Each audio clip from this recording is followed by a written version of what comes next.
نحمده ونصلي على رسوله الكريم اما بعد فاعوذ بالله من الشيطان الرجيم بسم الله الرحمن الرحيم رب اشرح لي صدري ويسر لي امري واحلل عقدة من لساني يفقهوا قولي۔ السلام علیکم ورحمۃ اللہ وبرکاتہ۔ کہ اللہ سبحانہ وتعالی کی تسبیح کرنے کا کیا فائدہ ہے، اس بارے میں ایک حدیث آتی ہے۔ ابو ذر رضی اللہ عنہ نے عرض کیا، یا رسول اللہ صلی اللہ علیہ وسلم، میرے ماں باپ آپ پر قربان، اللہ عز و جل کو کون سا کلام زیادہ پسند ہے؟ آپ نے فرمایا، جو اللہ تعالیٰ نے اپنے فرشتوں کے لیے پسند کر رکھا ہے، سبحان ربی و بحمدہ، سبحان ربی و بحمدہ۔ حقیقت یہ ہے کہ ساری مخلوق اللہ تعالیٰ کی تسبیح بیان کر رہی ہے۔ قرآن مجید میں آتا ہے، تسبح لہ السماوات السبع والارض ومن فیہن وان من شیء الا یسبح بحمدہ ولکن لا تفقہون تسبیحہم انہ کان حلیما غفورا۔ ساتوں آسمان اور زمین اور جو کچھ ان میں ہے سب اس کی تسبیح کر رہے ہیں، بلکہ کوئی بھی چیز ایسی نہیں جو اس کی حمد کے ساتھ اس کی تسبیح نہ کر رہی ہو، لیکن تم ان کی تسبیح کو سمجھتے نہیں، کیونکہ ہر ایک کا اپنا اپنا انداز ہے۔ وہ بڑا بردبار اور معاف فرمانے والا ہے۔ سورۃ النور میں بھی اللہ سبحانہ وتعالیٰ فرماتے ہیں، الم تر ان اللہ یسبح لہ من فی السماوات والارض والطیر صافات کل قد علم صلاتہ وتسبیحہ واللہ علیم بما یفعلون۔ کیا تم دیکھتے نہیں کہ آسمانوں اور زمین میں جو کچھ ہے اور فضا میں پر پھیلائے ہوئے پرندے سبھی کے سب یہ اللہ کی تسبیح کر رہے ہیں۔ ہر مخلوق کو اپنی نماز اور تسبیح کا طریقہ معلوم ہے اور اللہ اسے خوب جاننے والا ہے جو وہ کرتے ہیں۔ بہت ہی خوبصورت آیت ہے جس سے یہ پتہ چلتا ہے کہ نمبر ایک، ساری مخلوق تسبیح کر رہی ہے، سب اللہ کے ذکر میں مشغول ہیں، ایک ذرے سے لے کر بڑے بڑے ستارے اور سیارے۔ اور پھر خصوصاً پرندوں کی بات کی گئی، یعنی زمین اور آسمان کی مخلوق تو کر ہی رہی ہے تسبیح، لیکن ان دونوں کے درمیان جو پرندے اڑتے ہوئے نظر آ رہے ہیں اور بعض اوقات صفوں کی شکل میں، یعنی صف باندھے ہوئے یا پر پھیلاتے ہوئے اور سکیڑتے ہوئے یا اڑتے ہوئے، سب مل کر یا اکیلے اکیلے، یہ سب اللہ سبحانہ تعالیٰ کی پاکی بیان کرتے ہیں۔ ویسے بھی آپ نے دیکھا ہوگا کہ صبح اور شام کے اوقات میں بڑے بڑے درختوں پر بیٹھے ہوئے ہزاروں کی تعداد میں پرندے یک زبان ہو کر اللہ سبحانہ وتعالیٰ کی تسبیح کر رہے ہوتے ہیں، ذکر کر رہے ہوتے ہیں۔ فرمایا یہ سب اللہ کی تسبیح کرتے ہیں۔ تیسری بات یہ فرمائی گئی کہ ہر مخلوق کو اپنی نماز اور تسبیح کا طریقہ معلوم ہے۔ کس قدر دلچسپ اور خوبصورت بات ہے کہ پرندہ ہو یا چیونٹی ہو یا کوئی بڑے سے بڑا جانور ہو یا ستارہ اور سیارہ ہو، ہر ایک کو تسبیح بھی معلوم ہے، یعنی اللہ کا ذکر کیسے کرنا ہے، اور یہ بھی معلوم ہے کہ اس کا کام کیا ہے، وہ کیوں پیدا کیا گیا ہے، یعنی اس کو اپنے مقصد زندگی کا بھی معلوم ہے، اور پھر اللہ تعالیٰ کی عبادت اور اطاعت کے طریقے کیا ہیں، اس کے لیے کون سی راہیں مقرر کر دی گئی ہیں، یہ بھی اس کو خوب معلوم ہے۔ تو اس میں حیرت کی بات یہ ہے کہ اگر ساری مخلوق یہ جانتی ہے تو پھر انسان کا انجان بننا اس کے لیے کس قدر خطرناک ہے۔ اللہ تعالیٰ نے سب کچھ انسان کے لیے پیدا کیا اور وہ ساری چیزیں انسان کی خدمت میں خوب لگی ہوئی ہیں، لیکن انسان کو جس کے لیے پیدا کیا گیا، انسان اس مقصد کو بھول گیا اور اپنے رب سے غافل ہو گیا۔ تو اس لیے اگر ہم تسبیح نہیں کریں گے تو ہم ساری کائنات سے الگ ہو جائیں گے۔ وہ سب تو اللہ کے وفادار، فرما بردار، تسبیح گزار، اور ہم اللہ سے غافل، یہ دل کیسے گوارا کر سکتا ہے؟ اس لیے زیادہ سے زیادہ اللہ سبحانہ وتعالیٰ کی تسبیح کرنی چاہیے۔ ایک حدیث سے یہ بھی پتہ چلتا ہے کہ چیونٹیاں بھی اللہ کی تسبیح کرتی ہیں۔ جب ایک موقع پر کسی نے چیونٹیوں کو جلا دیا تو اللہ سبحانہ وتعالیٰ نے ان سے یہی کہا کہ تم نے گروہوں میں سے ایک ایسے گروہ کو جلا دیا جو اللہ کی تسبیح بیان کرتا ہے، اور ویسے بھی آگ کا عذاب اللہ کے سوا کسی اور کو دینے کا حق نہیں۔ پھر اسی طرح جو کھانا ہم کھاتے وہ بھی اللہ کی تسبیح کرتا ہے۔ عبداللہ بن مسعود رضی اللہ عنہما بیان کرتے ہیں کہ ہم آپ صلی اللہ علیہ وسلم کے زمانے میں کھاتے وقت کھانے کی تسبیح سنتے تھے، یعنی نبی صلی اللہ علیہ وسلم سنوا سکتے تھے کہ کس طرح کھانا تسبیح کر رہا ہے۔ پھر اسی طرح فرشتے بھی اللہ تعالیٰ کی تسبیح کرتے ہیں، جس کا وہ اقرار خود کر رہے تھے کہ وَنَحْنُ نُسَبِّحُ بِحَمْدِكَ وَنُقَدِّسُ لَكَ، کہ ہم تیری حمد کے ساتھ تیری تسبیح کرتے ہیں اور تیری پاکی بیان کرتے ہیں۔ قرآن مجید میں سورۃ الشورى میں بھی آتا ہے والملائکۃ یسبحون بحمد ربہم، اور فرشتے اپنے رب کی حمد کے ساتھ اس کی تسبیح کرتے ہیں، یعنی تعریف بھی کرتے ہیں، تسبیح بھی کرتے ہیں۔ تسبیح کا مطلب ہوتا ہے اللہ تعالیٰ کو ہر عیب اور نقص سے پاک قرار دینا، اور حمد ہوتا ہے اللہ تعالیٰ کی تعریف بیان کرنا، یعنی اس کی خوبیوں پر اور اس کے کمالات پر اس کی تعریف کرنا۔ پھر اسی طرح وہ فرشتے جو عرش کو اٹھائے ہوئے ہیں وہ بھی اللہ تعالیٰ کی تسبیح کرتے رہتے ہیں۔ الذین یحملون العرش ومن حولہ یسبحون بحمد ربہم، جو فرشتے عرش اٹھائے ہوئے ہیں اور جو اس کے ارد گرد ہیں سب اپنے پروردگار کی حمد کے ساتھ اس کی تسبیح کرتے ہیں۔ ایک اور جگہ پر آتا ہے وَتَرَى الْمَلَائِكَةَ حَافِّينَ مِنْ حَوْلِ الْعَرْشِ يُسَبِّحُونَ بِحَمْدِ رَبِّهِمْ، نیز اس دن آپ دیکھیں گے یعنی قیامت کے دن کہ فرشتے عرش کے گرد حلقہ باندھے اپنے پروردگار کی تعریف کے ساتھ تسبیح کر رہے ہیں۔ پھر اسی طرح بعض مواقع پر جب وحی نازل ہوئی تو نزول وحی کے وقت حاملین عرش سے لے کر تمام انسانوں کے فرشتوں نے تسبیح کی، یعنی انسان کی ہدایت کے لیے اتنی بہترین کتاب اتاری جا رہی تھی۔ اور تسبیح فرشتوں کی خوراک بھی ہے، یعنی جیسے ہم انسان کھانا پینا کرتے ہیں اسی طرح فرشتوں کو کسی مادی چیز کے کھانے کی ضرورت نہیں ہوتی، وہ ان کی تسبیح جو ہے وہی خوراک ہے۔ اس بارے میں حضرت عائشہ کہتی ہیں کہ میں نے نبی صلی اللہ علیہ وسلم سے پوچھا کہ دجال کے زمانے میں ایمان والوں کا کھانا کیا ہوگا، یعنی اتنا فتنے کا دور ہوگا اور ہر شخص چھپ جائے گا اور چاہے گا کہ وہ اس فتنے سے بچ جائے، تو پھر وہ کیا کھائے گا؟ آپ نے فرمایا جو فرشتوں کا ہے، یعنی تسبیح، تکبیر، تحمید، تحلیل، یعنی اللہ تعالیٰ کی حمد و ثنا کرنا، اللہ کا ذکر کرنا۔ پر تسبیح کیوں نہ کی جائے؟ کیونکہ اللہ سبحانہ تعالیٰ نے قرآن مجید میں اپنے حبیب محمد صلی اللہ علیہ وسلم کو بارہا تسبیح بیان کرنے کا حکم دیا ہے۔ فرمایا فسبح باسم ربک العظیم، سو اپنے بہت عظمت والے رب کے نام کی تسبیح کیا کریں۔ پھر ہے سبح اسم ربک الاعلی، اپنے رب کے نام کی تسبیح کریں جو سب سے بلند ہے۔ پھر ہے فسبح بحمد ربک وکن من الساجدین، پس اپنے رب کی حمد کے ساتھ تسبیح کریں اور سجدہ کرنے والوں میں سے ہو جائیں۔ پھر نبی صلی اللہ علیہ وسلم کو ایک اور جگہ پر صبح و شام اللہ تعالیٰ کی تسبیح کرنے کا حکم دیا گیا۔ سورۃ طٰہٰ میں اللہ تعالیٰ فرماتے ہیں سو اس پر صبر کرو جو وہ کہتے ہیں، اور سورج طلوع ہونے سے پہلے اور اس کے غروب ہونے سے پہلے اپنے رب کی حمد کے ساتھ تسبیح کرو، اور رات کے کچھ اوقات میں بھی پس تسبیح کرو، اور دن کے کناروں میں بھی، تاکہ تم خوش ہو جاؤ۔ یعنی خوشی کا راز، اطمینان اور سکون کا راز اللہ تعالیٰ کی تسبیح کرنے میں ہے، جو ذکر کا ایک بہترین طریقہ ہے، اور یہ ایمان والوں کی علامت بھی ہے، کیونکہ قرآن مجید میں آتا ہے انما یؤمن بآیاتنا الذین اذا ذکروا بها خروا سجدا وسبحوا بحمد ربهم وهم لا یستکبرون، کہ ہماری آیات پر تو وہی لوگ ایمان رکھتے ہیں کہ جب انہیں ان کے ساتھ نصیحت کی جاتی ہے تو وہ سجدہ کرتے ہوئے گر پڑتے ہیں، یعنی جھک جاتے ہیں، اور اپنے رب کے حمد کے ساتھ اس کی تسبیح کرتے ہیں اور وہ تکبر نہیں کرتے۔ یعنی یہ ہوتی ہے مومن کی شان کہ وہ اللہ کی تعریف میں کھویا ہوتا ہے، اللہ کی پاکیزگی بیان کرتا ہے، وہ اپنے رب کی قدر کو پہچانتا ہے اور اپنے کوتاہیوں کو اور اپنی غلطیوں کو، اسی لیے وہ اللہ تعالیٰ کی پاکی بیان کرتا ہے اور اپنے قصور کا اعتراف کرتا ہے، اور اس کی زبان اللہ کے ذکر سے تر رہتی ہے۔ پھر اسی طرح یہ ہے کہ تسبیح تمام مخلوق کے رزق کی کنجی بھی ہے۔ اللہ کے نبی نوح علیہ السلام کی وفات کا وقت جب قریب آیا تو انہوں نے اپنے بیٹے سے فرمایا کہ میں تمہیں ایک وصیت کر رہا ہوں، سبحان اللہ و بحمدہ کا ورد کرتے رہنا، یہ ہر چیز کی نماز ہے، اس کے ذریعے مخلوق کو رزق ملتا ہے، تو جو شخص یہ چاہتا ہو کہ اس کے رزق میں کشادگی ہو اسے بھی کثرت کے ساتھ تسبیح کرنی چاہیے۔ جیسے اللہ تعالیٰ قرآن مجید میں حکم بھی دیتے ہیں یا ایھا الذین آمنوا اذکروا اللہ ذکرا کثیرا وسبحوہ بکرۃ واصیلا، اے ایمان والو اللہ کو بکثرت یاد کیا کرو اور صبح و شام اس کی تسبیح بیان کیا کرو۔ یعنی انسان کو خاص طور پر صبح اور شام کے اوقات میں تسبیح کرنی چاہیے، جس کی تفصیل احادیث میں ہمیں ملتی ہے۔ رسول اللہ صلی اللہ علیہ وسلم خود بھی کثرت کے ساتھ سبحان اللہ و بحمدہ استغفر اللہ و اتوب الیہ کثرت سے پڑھا کرتے تھے کہ پاک ہے اللہ اور اس کی تعریف کے ساتھ، اور میں اللہ تعالیٰ سے بخشش طلب کرتا ہوں اور میں اس کی طرف توبہ کرتا ہوں۔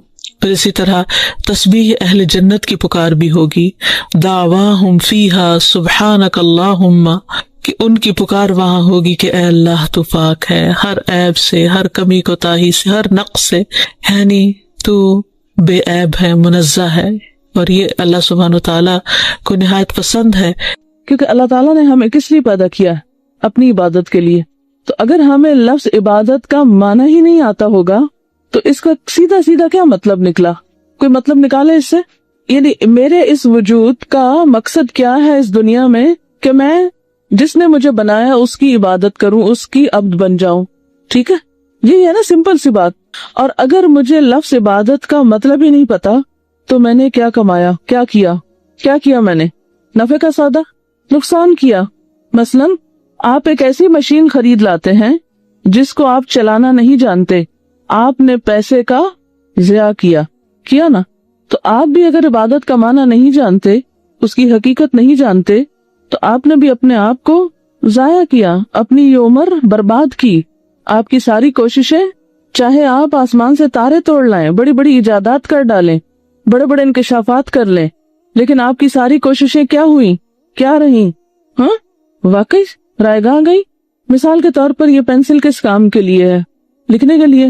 اگر آپ اسے جھاڑو دینے لگیں تو اس کا صحیح استعمال ہے، لیکن آپ کا نہیں ہو سکتا ہے کیونکہ تنکے کی طرح آگے سے تو یہ کام بھی لے لیتے ہیں اس سے، جھاڑو تو دلے نہیں گئی اور یہ بھی ٹوٹ جائے گی۔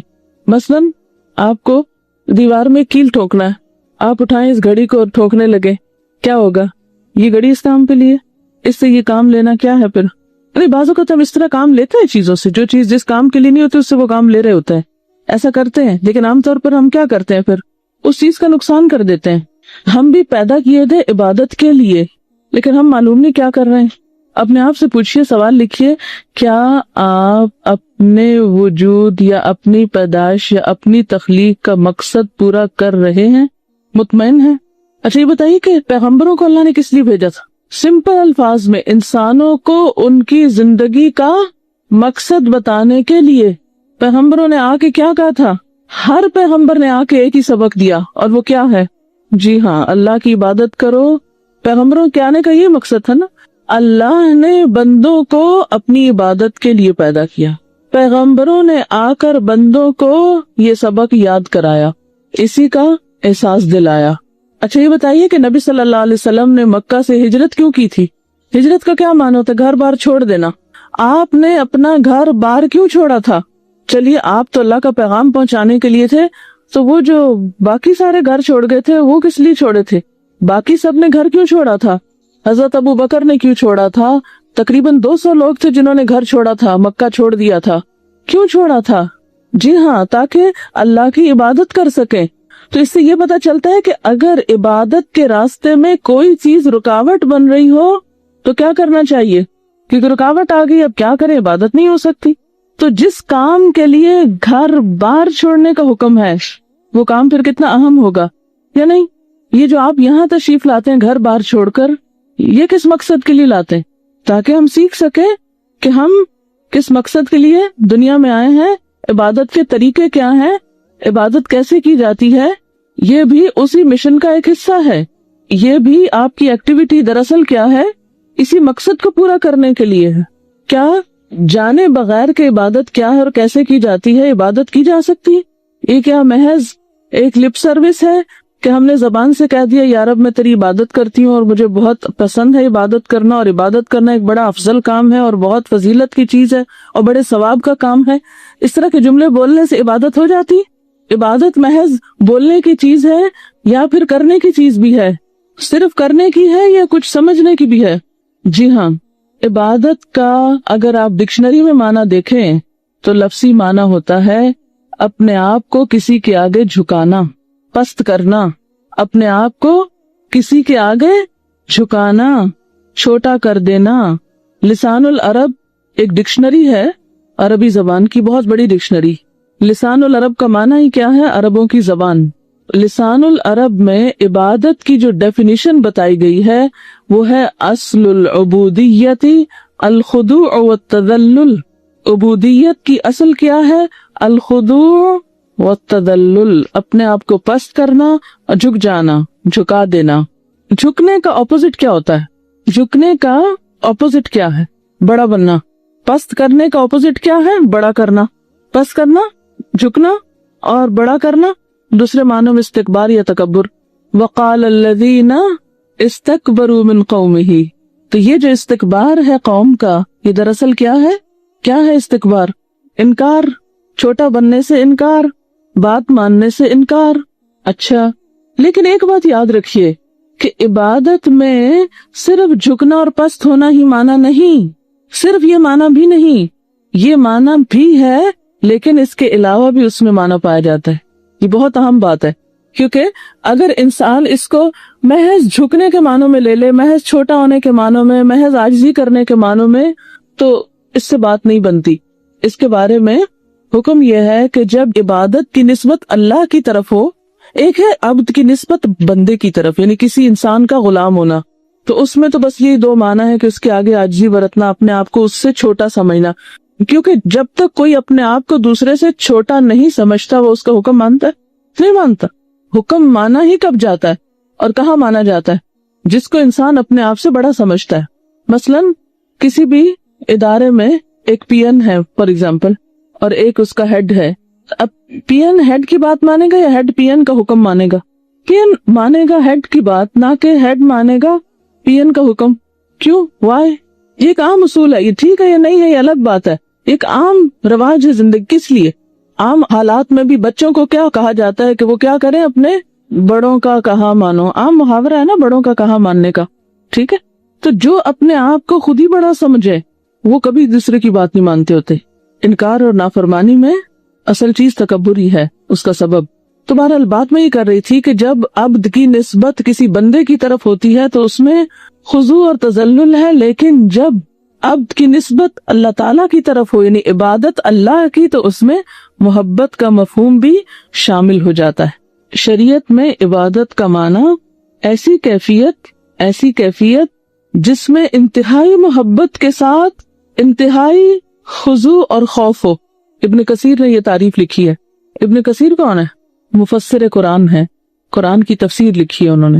ٹھیک ہے، تو ابن کثیر کیا کہتے ہیں کہ عبادت اس کیفیت کا نام ہے جس میں انتہائی محبت کے ساتھ انتہائی خوف اور خضوع یعنی عاجزی پائی جاتی.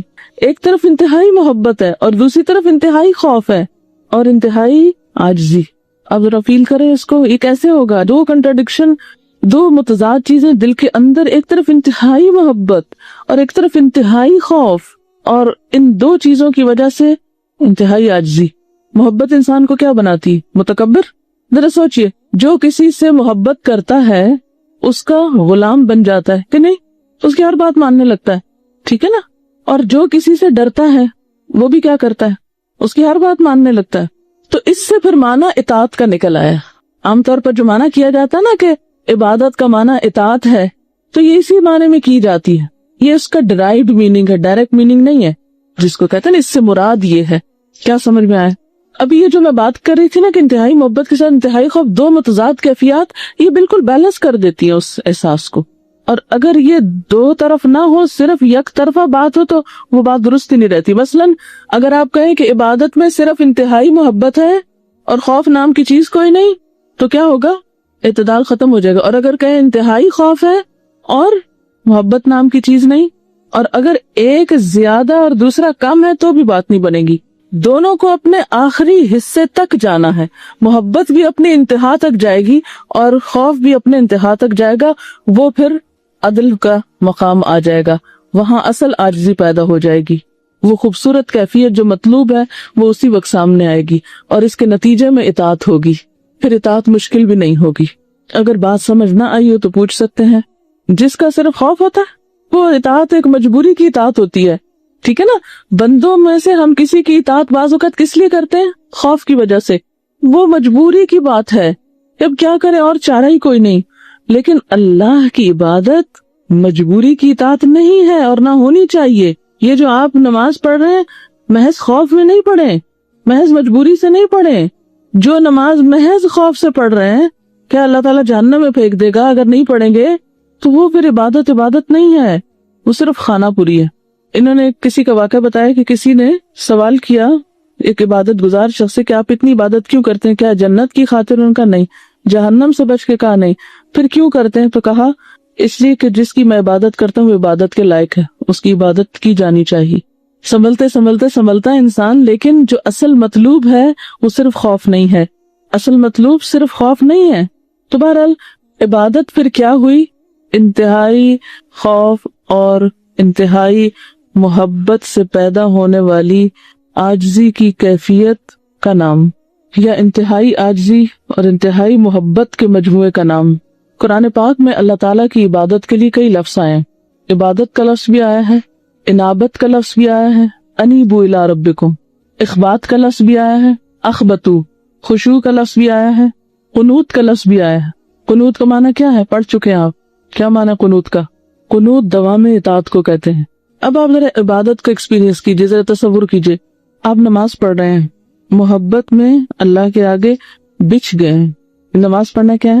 محبت کے ساتھ بچھ جانا. بچھ جانا کس کو کہتے ہیں؟ بچھنا کیا ہوتا ہے؟ آپ سجدے کی کیفیت کو آپ ذرا تصور میں لائیں، یہی بچھنا ہے. اللہ کے آگے محبت میں بچھ جانا. اور یہاں عاجزی کا بھی اظہار ہو رہا ہے، یعنی بچھ بھی رہے ہیں اور عاجزی کا اظہار بھی ہو رہا ہے. اور پھر دل میں اگر خوف بھی آتا ہے تو اس میں یہ نہیں کہ اللہ تعالیٰ کو نعوذ باللہ ظالم و جابر ہستی ہیں جس کے آگے آپ ڈر کے مارے بچھ گئے ہیں، یہ نہیں ہے. اس کے ساتھ ہی احساس کیا ہے کہ وہ بہت مہربان الرحمن اور الرحیم ہے. سجدے کی لذت کو پانے کی کوشش کریں، اور یہ ہو نہیں سکتی جب تک آپ ذرا لمبا سجدہ نہ کریں، اور یہ ہو نہیں سکتی جب تک آپ اپنی کوتاہیوں کو یاد نہ کریں، اور یہ لذت مل نہیں سکتی جب تک اندر احساس ندامت نہ ہو، اپنی پستی کا جب تک خیال نہ ہو. نماز کا لطف نہیں آ سکتا. بہت سے لوگ کہتے ہیں نا نماز کا مزہ نہیں آتا، نماز بس ہم پڑھ لیتے ہیں، ایسے ہی پڑھ لیتے ہیں. اس لیے کہ نماز تو اظہار ہے. نماز کیا ہے؟ اظہار محبت ہے. تو جب محبت ہی نہیں تو اظہار تو پھر روح کا پھیکا ہی ہوگا نا. پھر سجدے کی لذت کہاں سے آئے گی؟ میں مانتی ہوں کہ انسان پہ ہر وقت ایک جیسی کیفیت نہیں ہوتی، ہر سجدہ اتنا تڑپا کے نہیں رکھتا انسان کو، لیکن دن میں ایک دفعہ کم از کم کسی ایک نماز میں کسی ایک موقع پر سر ایسے رکھے کہ اٹھانے کو دل نہ چاہے. اس کے لیے بھی سوچنا پڑے گا نا، کوشش کرنی پڑے گی. کر کے تو دیکھیں. اور جتنا احساس ندامت ہوگا، میں کبھی سوچتی ہوں کہ ایک وہ دور تھا نا کہ جب انسان کو پتا نہیں تھا کہ زمین کے علاوہ بھی کچھ ہے، سورج چاند ستارے اور بس یہ زمین، بس اتنا ہی پتا تھا نا. اور انسان کا سورج کے بارے میں زیادہ سے زیادہ کانسیپٹ کیا تھا؟ کتنا بڑا ہوگا، کتنا بڑا ہوگا. اور اس کو یہ بھی کچھ صحیح اندازہ نہیں تھا کہ سورج اور زمین کا فاصلہ کتنا ہے. تو اس کے دل میں اللہ کی عظمت بھی بس اتنی ہی ہوگی کہ ہاں ٹھیک ہے وہ روشن سورج ہے اور ہم یہ زمین سیدھی سیدھی بچھی ہوئی ہے اور ہم اس پہ چل پھر رہے ہیں. نشانیاں تو اس وقت بھی بہت تھی، لیکن آج جب انسان کو اتنا کچھ کائنات کے بارے میں پتا چل گیا ہے، اور پھر کبھی آپ یوں تصور کیا کریں نا کہ آپ پوری فضا میں ایک پلانٹ کے اوپر اپنے رب کے آگے جھکے ہوئے ہیں، ٹھیک ہے نا. یعنی مثال کے طور پر یہ ایک پلانٹ ہے نا، اور اس پلانٹ کے ایک حصے میں آپ جھکے ہوئے ہیں، اس کے نیچے بھی بہت کچھ ہے، اوپر بھی بہت کچھ ہے، دائیں اور بائیں بھی. تو آپ دیکھیں گے ایک یوں لگے گا جیسے ایک اتنی حقیر چیز اپنا آپ لگے گا کہ آپ سوچ ہی نہیں سکتے. پھر کبھی نماز پڑھ کے احسان نہیں جتائیں گے، کبھی نہیں سمجھیں گے کہ حق ادا کر دیا اب اور کیا کرنا، اور کبھی نہیں کہیں گے کہ میرا یہ کام نہیں ہوا تو اب میں نماز کیوں پڑھوں. حق نہیں ادا ہوتا، یعنی وہ ادھوری رہ جاتی ہے بات. وہ پھر ایک کھانا پوری ہے. جو مقصد ہے نا ہمارے وجود کا اور جو اس کا نقد انعام ہمیں ملنا چاہیے وہ نہیں ملتا. ہر عمل کا ایک انعام ہوتا ہے نا، ایک اچھا کام کرے تو انعام ملتا ہے نا، ہر مشقت کا ایک صلہ ہوتا ہے. ان عبادتوں کا صلہ آخرت میں تو ملے گا، لیکن ان عبادتوں کا ایک صلہ دنیا میں بھی ملتا ہے جس کو نقد انعام کہتے ہیں. نقد انعام کیا ہوتا ہے؟ جنت ادھار ہے، نقد دنیا میں ملتا ہے. کیا ملتا ہے آپ کو؟ کیش پرائز کیا ہے؟ وہ دل کے اندر ایک ٹھنڈک کی کیفیت اور وہ خوشی کا احساس اور وہ لذت آشنائی، یہ نقد انعام ہے. جینا تو جینا ہی ہے، لیکن جینے کو پرلطف کر دیتے ہیں. ہر غم سے انسان آزاد ہو جاتا ہے. لا خوف علیہم ولا ہم یحزنون کی کیفیت آتی ہے. چھوٹی موٹی اپس اینڈ ڈاؤن انسان کو تھوڑی دیر کے لیے بے چین کرتے ہیں، لیکن بہت جلد وہ سب سائڈ بھی ہو جاتا ہے. سب وہ اس دل میں اس چیز کے سوا کچھ ٹکتا ہی نہیں، ہر چیز کو باہر نکال دیتا ہے. یہ کل مجھے کسی نے ایک پیپر دیا، سورج کے بارے میں کچھ انفارمیشن تھی اس پر. آپ نے پہلے بھی پڑھی سنی ہوگی، لیکن اس کو پڑھ کے میری عجیب کیفیت ہوئی تو میں نے سوچا آپ کے ساتھ بھی شیئر کروں گی. سورج زمین سے تقریباً 93 ملین میل کے فاصلے پر، 93